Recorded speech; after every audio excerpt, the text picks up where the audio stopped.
La Suisse. La Suisse n'a pas de matière première.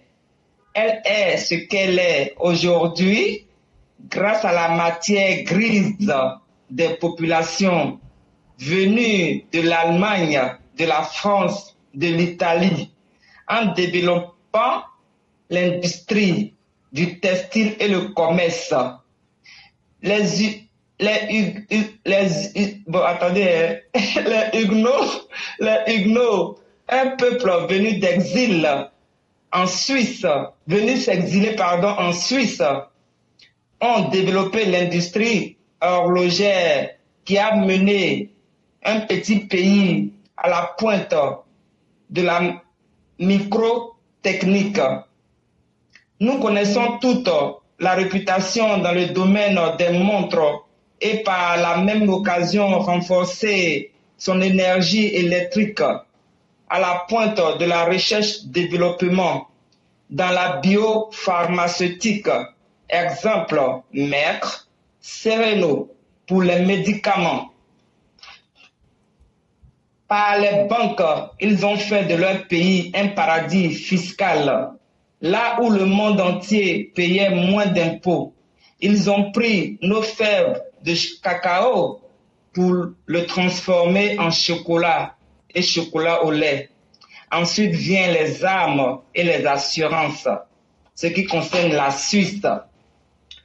Papa Ado, nos actions d'allocution auront du répondant en face des babopok et les autres opposants de tous bords politiques remplis d'arnaqueurs, de brouteurs, de biens de l'État de Côte d'Ivoire. Ça se fera dès que, Papa Ado, ceux qui donnent le sentiment que le désordre doit primer, doit prendre le dessus, on les connaît. Mais Dieu veille sur leur tête avec l'épée de Damoclès. Papa Ado, si tu en parles, c'est que nous disons la vérité, nous les éclairés et surtout les élèves de la classe éclaireur pro-vérité. Merci, j'en ai fini. Vraiment, merci beaucoup, chère mère. Merci pour ce que vous êtes en train de dire. Et pour ceux qui veulent encore mener des recherches sur la Suisse, j'allais leur dire d'aller regarder, de taper sur Internet la zone de la banane. Ça va leur permettre de comprendre beaucoup de choses. Comment on peut créer un modèle de richesse à partir de rien. C'est possible. Quand quelque chose est difficile, l'esprit qui n'a pas envie de se mettre au travail trouve que c'est impossible à réaliser. Mais dans cette vie, tout ce que tu recherches t'amène forcément à un résultat. Et ça, il ne faut pas jouer avec le travail. Et vous avez dit quelque chose à la fin, les esprits éclairés. Chers élèves de la classe, quand vous écoutez les différents intervenants, ce sont des sommes d'intelligence. Quand vous écoutez les différents propos qui sont tenus ici, à une certaine époque, il aurait été impossible que vous puissiez entendre quelqu'un parler de cette sorte. C'est une chance historique que vous avez de vous libérer vous-même de ce que vos pères et vos mères vous ont appris, de ce que votre société vous a appris, de ce que votre pays vous a appris, de ce que votre continent vous a appris et de ce que le monde vous a appris. Vous voyez qu'on voltige entre plusieurs sommes de connaissances comme des atomes. Ce n'est pas fait exprès. C'est pour que vous puissiez continuer à être efficace et à devenir des lumières partout où vous serez. Prenez ces arguments, exposez-les et essayez d'apporter la lumière là où il faut. C'est devenu votre rôle aujourd'hui. Peut-être que pour beaucoup, ça sera difficile. Mais en fonction des sujets qui sont développés, c'est votre responsabilité de prendre les séquences là où les gens discutent sur les différents thèmes. Par exemple, l'indice du bonheur, par exemple, le niveau de bonheur en Côte d'Ivoire. C'est des exemples que je prends. On discute de tous les sujets. Prenez ces séquences-là, mettez le lien pour que les uns les autres écoutent.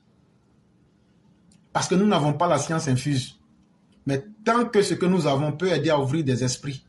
Parce que ce que nous disons aujourd'hui, ce sont les vérités d'aujourd'hui. Mais dans 100 ans, dans 1000 ans, certaines vérités d'aujourd'hui vont changer. On va dire, mais eux, ils ont menti. Ils n'ont pas menti. C'était les réalités qui s'adaptaient à leur temps, à notre temps d'aujourd'hui. Mais les réalités du monde évoluant, eux aussi, ils vont découvrir d'autres nouvelles réalités qui vont s'adapter. Et continuons ce travail-là. Et ça devient une responsabilité pour chacun d'entre nous de tirer les gens de leur obscurantisme. L'obscurantisme, c'est quelqu'un qui se condamne volontairement avec ce qu'il a appris sans chercher à se corriger. Et c'est l'erreur qu'il faut éviter. Et chère mère, c'est ce que vous faites tous les jours en sortant pour attirer notre attention sur plusieurs sujets de la société. Et nous espérons que les uns et les autres vont les entendre et se mettre au travail. Parce que plus on va créer des lumières autour de nous, on rendra les gens moins bêtes, moins violents. Vous verrez que les gens vont se dire, ah ok, donc quand c'est comme ça, là, ça c'est pas un problème, on n'a qu'à passer dessus. Mais plus on rend les gens bêtes, on les rend violents, nous-mêmes on risque d'être les conséquences aussi de ces violences-là sans s'en rendre compte. Et c'est pourquoi il est toujours mieux d'ouvrir un esprit humain plutôt que de l'enfermer. Vraiment, merci beaucoup, chère mère. Au revoir, merci bien. Il n'y a pas de problème. Vous passez un excellent week-end avec toute la petite famille. Merci, pareillement. Merci beaucoup.